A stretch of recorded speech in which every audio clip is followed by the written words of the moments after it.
Alfonsina y el mar. Por la blanda arena que lame el mar, su pequeña huella no vuelve más. Un sendero solo de pena y silencio llegó hasta el agua profunda. Un sendero solo de penas mudas llegó hasta la espuma. Sabe Dios qué angustias te acompañó, qué dolores viejos cayó tu voz, para recostarte arrullada en el canto de las caracolas marinas. La canción que canta en el fondo oscuro del mar, la caracola. Te vas, Alfonsina, con tu soledad.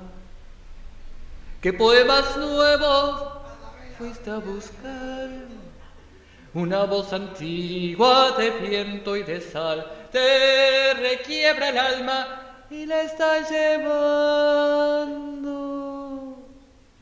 Y te vas hacia allá como en sueños, dormida Alfonsina,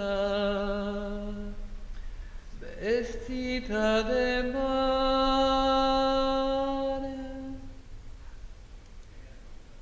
5 sirenitas te llevarán por caminos de algas y de coral, y fosforescentes caballos marinos harán una ronda a tu lado, y los habitantes del agua van a jugar pronto a tu lado. Bájame la lámpara un poco más, déjame que duerma nodriza en paz. Y si llama a él, no le digas que estoy, dile que Alfonsina no vuelve.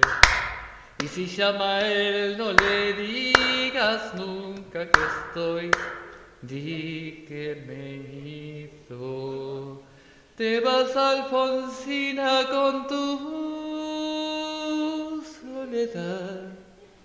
¿Qué poemas nuevos fuiste a buscar? Una voz antigua de viento y de sal te requiebra el alma y la está llevando. Y te vas hacia allá como en sueños, dormida Alfonsina, vestida